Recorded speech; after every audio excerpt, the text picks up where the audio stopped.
오늘은 예수님이 부활하셔서 40일간 이 땅에 계시다가 성천하시고서 10일이 지난 오순절에 성령이 강림한 날을 기념하는 성령 강림절입니다. 사도행전에 보면은 그날 불의 혀 같은 것이 예루살렘 마가의 다락방에 모여 있는 제자들의 머리에 확실하게 임했습니다. 그래서 온갖 나라의 말로 뭔가를 계속 얘기를 해요. 거기서 이제 전 세계 각지에서 몰려온 유대인들이 자기가 속해 있는 나라의 말로 이 제자들이 말하는 것을 보고 이제 놀래가지고 물었더니 베드로가 설교를 시작했습니다. 이 설교가 참 유명한 것입니다. 먼저 요엘의 예언부터 언급을 하면서 성령을 물붓듯이 부어주리라 한 그 예언이 오늘 여기서 이루어졌다. 이렇게 하고는 예수님의 일생에 대해서, 삶과 죽음에 대해서, 부활까지 언급하면서 너희가 그를 메시아를 주겠지만은 이제는 이렇게 말하고 있습니다. 회개하여 각각 예수 그리스도의 이름으로 세례를 받고 죄 사함을 받으라. 그리하면 성령의 선물을 받을 것이다. 이렇게 했습니다. 그날 베드로는 성령의 선물을 확실히 받은 것이죠. 그리고 사람들에게 설교하기를 먼저 그리스도의 사람이 되어라라는 것입니다. 세례를 받으라라는 말은 예수를 구주로 믿어라. 너희가 그를 이방인의 손에 맡겨서 죽게 했지만은 사실은 그가 너희들을 죄에서 구원하기 위하여 오신 분이다. 이제 그의 사람이 되어라라는 것입니다. 그러면 하나님께서 죄 사함을 허락하신다. 이 죄 사함에 대해서는 이사야라든지 예레미야서 혹은 이 히브리서에서 말하기를 이렇게 한번 돌아서서 하나님의 죄 사함을 받으면 이전 모든 죄를 하나님이 기억하지 아니하신다라고 해놨습니다. 그러니까 죄가 맑게 씻어지는 그런 자리로 들어가게 된다라는 것이죠. 그리고 그 맑게 된 마음밭에 성령이 임하신다라는 겁니다. 그러면 성령은 거기서 무엇을 하시는가? 갈라디아서에서 바울은 몇 가지 성령의 열매를 쭉 이렇게 나열을 했어요. 자비와 충성, 이런 것들을 쭉 했는데, 충신과 절제 이런 거. 두 마디로 요약하자면 하나님은 하나님의 사랑이고 하나님에 대한 사랑, 또 하나는 이웃에 대한 사랑, 이 두 가지 열매를 맺는다는 것입니다. 이 하나님에 대한 사랑과 이웃에 대한 사랑은 예수님도 이게 모든 율법과 선지자의 강령이다 했습니다. 즉 율법과 선지자, 즉 구약 성경의 모든 하나님의 말씀을 요약하면 이 두 가지로 축약이 된다라는 말씀이에요. 그러니까 마음과 뜻과 정성을 다하여 너희 하나님을 사랑하라. 그다음에 이웃을 내 몸처럼 사랑하라. 이것이 하나님의 가르침이고, 성령도 역시, 성령은 오늘 여기 보면은 본문에 보면 하나님이 예수 그리스도를 통하여 사람들에게 주신다 이렇게 표현이 되어 있죠. 그러므로 아버지께서 이 세상에 주신 성령은 하나님의 말씀을 이루는 그러한 역할을 하시겠죠. 그래서 그것을 일러서 내 이름으로 아버지께서 보내실 성령께서 너에게 모든 것을 가르치고 내가 너에게 말한 모든 것을 생각나게 할 것이다 라고 했습니다. 그 말씀이 무엇이겠습니까? 결국 하나님에 대한 사랑, 이웃에 대한 사랑, 이것을 실천하라는 거고, 또 예수님이 이 세상의 그 죄를 맑게 씻기기 위해 오셨다는 것을 믿는 것, 이것이 성령께서 하시는 역사라는 것입니다. 그래서 베드로도 똑같이 그렇게 말했습니다. 이제 그리스도 안에서 너희가 살게 되기를 원한다. 그러면 죄 사함을 얻고 성령을 선물로 받을 것이다. 그 성령의 선물이 바로 지금까지 잘 못했던 율법과 선지자의 강령, 즉 하나님에 대한 사랑과 이웃에 대한 사랑을 몸으로 실천할 수 있는 그런 사람이 되는 것이다 라는 것입니다. 이 베드로는 이날 예수님에 관한 모든 것을 다 기억해냈습니다. 성령의 도우심입니다. 요엘은 몇백 년 전의 선지자예요. 근데 그가 마지막 날에 대해서 한 약속, 그것은 성령이 모든 사람에게 임한다. 만민에게 하나님이 성령을 부어주신다라는 약속인데 그것이 여기 이루어졌다. 그리고 그것은 바로 예수 그리스도로 말미암은 것이다. 그가 오셨기 때문에 성령이 오시는 것이다. 그리고 이제 너희들은 성령을 선물로 받게 되었다. 한 번도 사람들은 성령을 선물로 받는다는 생각을 못하던 때였습니다. 그런 적이 없었거든요. 성령의 선물로 받은 사람이 가끔 있었어요. 사울왕 같은 사람이 성령의 감동을 받았다. 그렇지만 다 거꾸로 돌아가서 이상한 결말을 맞이하게 됐습니다.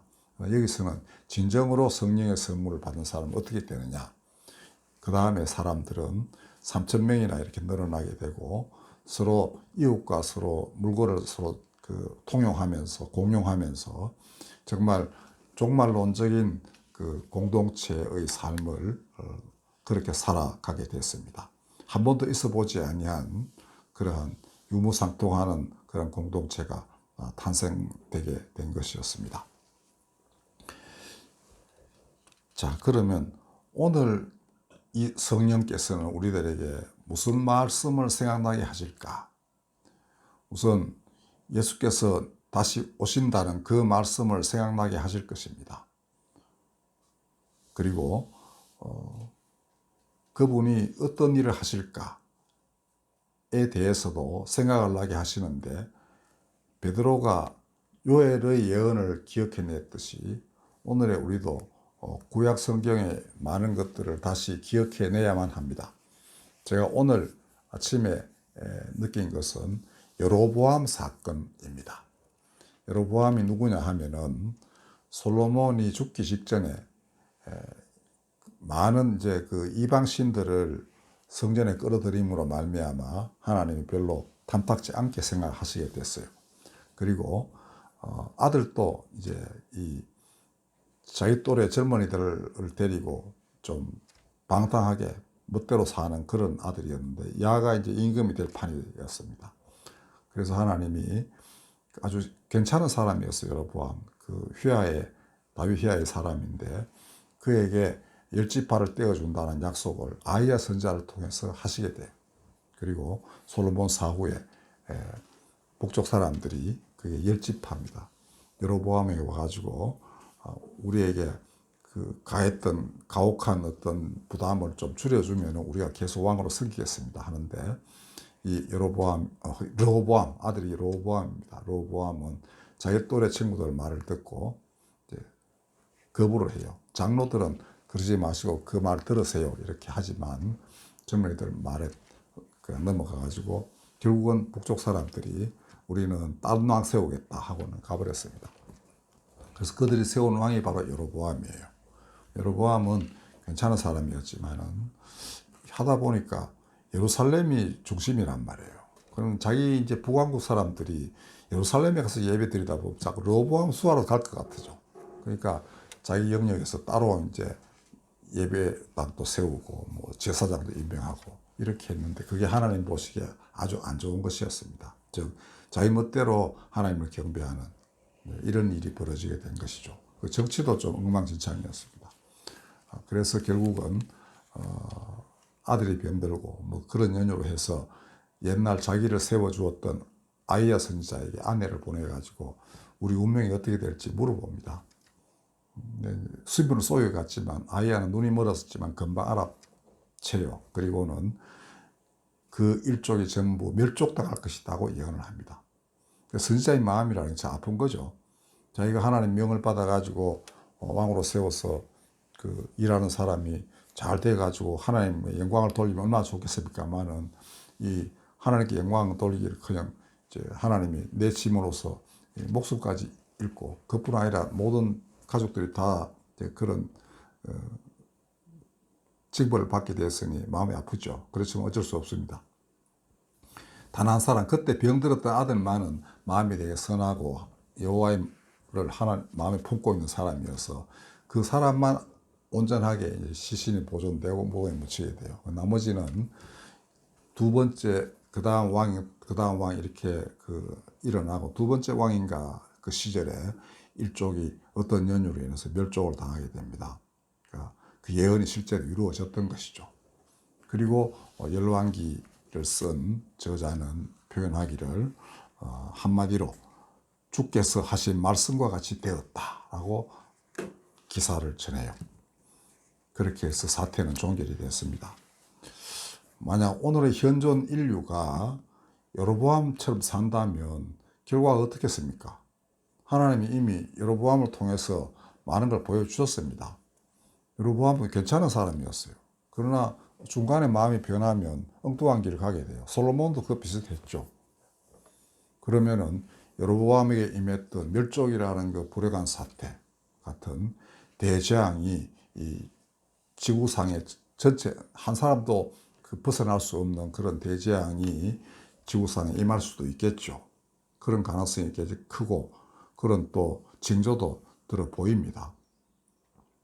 지금 여러 곳에서 벌어지고 있는 전쟁은 핵전쟁이 그 특징일 3차 세계대전을 유발할 가능성이 크다고 보기도 하고 또 뭐 이미 세계 경제는 이런 마당에 자꾸 곤두박질 치고 있고 기후위기도 이거 심상치 않고 근데 사람들 마음은 합심해서 뭘 인류의 운명을 바꾸자 하는 쪽으로 지금 가고 있지는 않죠. 다 자기 어떤 이익을 앞세워서 계산기 두드리기에 여념이 없습니다. 자, 이러면은 대재앙, 성경이 예언하고 있는 대재앙이 임할 수도 있는 겁니다.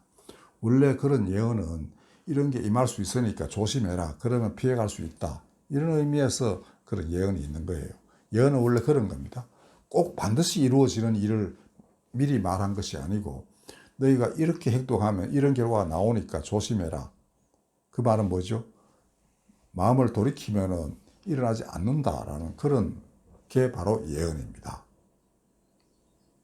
근데 지금의 징조는 사람들이 돌이킬 것 같지 않은 일이 벌어지고 있습니다. 그렇다면은 재앙은 임하겠죠. 여로보암에게처럼. 여로보암이 아마 그 말 듣고 다시 돌이켰다면 멸족하지 않았을 거예요. 그죠? 안 그렇겠어요?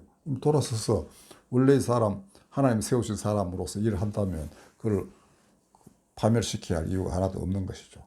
이도 마찬가지인 겁니다. 자, 오늘 이 사태를 우리가 벌써 몇 년 경험했죠. 우크라이나 전쟁 2년 넘었고요. 코로나 사태는 지나갔지만 언제 또 그런 비슷하게 나타날지도 모르고 이스라엘은 지금도 계속 그 하마스와의 전쟁 상태에서 벗어나지 못하고 있고 다른 많은 곳에서도 중국은 호시탐탐 대만 노리고 우리나라 노리고 뭐 이러고 있고 그죠? 자, 그런 마당에서 전 인류가 말씀으로 새롭게 되어야 되는 것 이거 반드시 해야 할 일입니다. 성령께서 전 세계에 흩어져 있는 기독교인에게 이 말씀을 생각하게 하실 거예요. 반드시 그렇게 하십니다. 그러면 말씀을 받던 그리스도인들은 말씀 따라서 일어나서 그 일을 행해야만 돼요. 그러면 먼 후세의 사가가 이러저러한 일이 있었다 이렇게 평하겠죠. 바로 열왕기 저자가 이렇게 여로보암 사태를 놓고 주의 말씀대로 되었다라고 하듯이요. 근데 이게 무서운 말이죠. 재앙이 예고됐는데 결국 사람들이 돌이키지 않아가지고 말씀대로 되었다 이러면 쓰는 사람도 얼마나 마음이 아프겠습니까? 이런 일이 벌어져서는 안 되는 것입니다. 그렇게 예고되었는데 요나서처럼 사람들이 막 6초까지 다 급식시켜가지고 회개를 했다. 그랬더니 괜찮아졌다. 이런 게 나와야 되는 거 아니겠습니까? 우리 성경에는 요나도 있고 이 여로보암 얘기도 있는 겁니다. 그러니까 돌이키면 아무 일 없다는 것입니다. 근데 돌이키지 않으면 예고된 대로 된다는 것이죠. 후세 사가들이 어떻게 쓸지 그건 우리에게 달린 겁니다. 말씀대로 되었다 이러면 우리 세대는 굉장히 어려운 지경을 정말 어두운 터널을 통과해야 되고 그러나 다행히도 사람이 돌이켰다 이러면 너네는 사람들 기뻐하듯이 그렇게 되고 그렇겠죠. 그러면 사가들은 이제 그렇게 쓸 것입니다. 그 모든 것에 작동하는 것은 예수님 말씀입니다. 성령께서는 이 상황에 알맞게, 모든 상황에 알맞게 예수 말씀을 기억하게 해서 구체적으로 이거 이렇게 해야 되겠다, 저렇게 해야 되겠다, 이게 예수님 마음이다, 예수님 뜻이다, 이렇게 알 수 있도록 사람을 택하실 거예요. 그리고 그 사람은 그 말씀을 세상에 선포하고 그걸 몸으로 실현하는 그런 자리에 가게 될 것입니다. 이런 사람들이 무수히 일어나야 되는 거예요. 예수님도 다시 오시면 천사들을 보내서 사방에서부터 택하신 자들을 모으겠다 이렇게 약속하셨습니다. 바울도 피조물이 탄식하고 고대하는 게 하나님의 자녀들이다 라고 했습니다. 그 자녀들 할 일이 뭐겠습니까? 모든 것들을 돌이켜가지고 하나님께 돌리는 거 아니겠습니까? 그렇게 될 때 비로소 계시록이 말하고 있는 새하늘과 새 땅이 임하시는 거고, 그렇다면은 악은 우리 지난번 목사님 설교하셨듯이 바람에 날리는 개와 같이 없어진다는 겁니다. 지금은 악이 훨씬 더 우세해요. 그렇지만은 마지막 때의 심판의 법정에서는 그건 바람에 날리는 개와 같다 이겁니다. 힘을 못 쓰게 되어 있습니다. 하나님의 거룩한 보좌 앞에서 꼼짝달싹 못하는 거예요. 추풍낙엽처럼 떨어져 나올 수밖에 없는 악이라는 것을 명심하십시오. 그리고 그게 부안해동해서 악의 추종자가 되면 그 자신도 또한 이제 내가 허살았구나라는 이 절망감에 사로잡히게 됩니다. 이게 불못에 들어가는 것과 똑같은 거예요. 내 삶이 원래는 영원한 생명을 얻어서 하나님 안에서 모든 이웃과 함께 정말 즐겁게 살아가게 되는 게 내가 원래 타고난 그 본성이고 또 그 마땅히 그래 해야 되는데 내가 허살았구나 이래 되면 어떻게 되겠습니까? 긴 참여의 기간이 필요하죠. 그 혹독한 심판입니다. 그게 꺼지지 않는 불못에 들어가 있는 것과 똑같은 거. 그 기간이 얼마일지 모르지만 그게 끝나야 비로소 이제 그 사람들로 인해서 상처받고 죽음을 당한 억울한 사람들이 그 화해할 수 있겠죠. 한참 벌 받아야 화해가 되는 겁니다. 예수님도 그 선상수훈에 보면은 하나님께 예물 바치러 가다가 내가 누구한테 뭐 잘못한 게 있으면 예물 놓고 가서 먼저 화목하게 한 뒤에 와서 예물을 드려라 이렇게 했습니다. 그것처럼 이 악한 자들이 저지른 범죄도 이 화해가 돼야만 자기들이 용서를 받는 것이지 막 하나님께 액을 못 고라고 회개하고 이래도 쉽게 그렇게 되는 건 아니라고 저는 생각합니다. 예수님이 분명히 말씀하셨거든요. 하나님은 용서할 수 있다. 그렇지만 사람들 간에 이게 돼야만 되는 거 아니냐. 그래서 먼저 그것부터 해라. 이렇게 하셨습니다. 그러니까 그들이 참 몸이 곤죽이 되도록 이제 그 혼이 난 후에야 비로소 살려달라고 그러겠죠. 그때는 자기들이 저지른 범죄의 피해자와 함께 화해할 수 있는 길이 비로소 열리는 겁니다. 이 사람들도 한참 벌 받아야 마음이 풀릴 거 아닙니까? 이건 어쩔 수 없는 이치인 겁니다. 이렇게 해서 새하늘과 새 땅이 참 힘겹게 한 걸음 한 걸음 이루어지는 것입니다. 그래서 이 중간에 이렇게 새롭게 되는 주어지는 말씀, 이거를 저는 갱신된 말씀이라고 표현하고요. 바로 그것이 그리스도의 재림이다라는 겁니다. 구름을 타고 오시거나 이런 게 중요한 게 아닙니다. 그가 오셔서 하시는 말씀, 그것도 그 말씀이 사람들 가운데 정말 몸으로 화체가 돼야 그 진짜 그가 오시는 것입니다. 그리고 그들을 통하여 하나님 나라가 이루어지는 것이니까 그 이외의 것일 수가 없습니다. 재판도 그리스도와 하나가 된 사람들이 하고요. 역사적 판단도 그들이 합니다. 그리고 모든 구석구석에서 그 나라를 예수님 뜻에 따라서 바꾸어 나가는, 사회를 바꾸어 나가는 것도 이들의 몫이에요. 그 안에서 예수께서 살아 계시는 거죠. 그러면 이미 이 땅에 와 계시는 것 아닙니까? 그가 옛날 몸은 이미 사라졌어요. 그죠? 새로운 몸으로 부활하셨는데 그 몸으로 다시 오시면 어떻게 되겠습니까? 아주 이상한 존재밖에 안 되는 겁니다. 그냥 그대로 그 몸 그대로 어딘가에 계시는 거예요. 우리 눈에 볼 수 없는. 그 몸으로 다시 이 땅에 오셔가지고 사람들을 찾고 그다음에 그 안에 자신의 뜻을 불어넣고 그걸 일을 도우시는 분이 바로 성령이시다라는 겁니다. 오늘 성령 강림절 되게 중요합니다. 무슨 말씀을 생각나게 하시는가 이거를 골똘히 찾아내는 그러한 기독교인들이 있어야만 되는 거예요. 이번 연도의 성령 강림절에 특별히 이 세상의 위기에 처해 있기 때문에 더욱더 그런 말씀을 생각나게 하시는 성령께 의뢰하고 그다음에 그게 마음속에 그 감동이 있으면 그거를 말로 표현하고 또 행하고 하는 이런 일이 반드시 필요한 것입니다. 부디 여러분 개인 각자 생활 속에서 말씀이 그렇게 새롭게 다가오기를 축원합니다. 기도하겠습니다. 인류가 여로보암처럼 비극적 운명을 맞이하지 않게 하여 주시옵소서. 돌이키면 죄를 기억하지 아니한다 하셨사오니 인류가 하나님께로 돌아오게 하여 주시옵소서.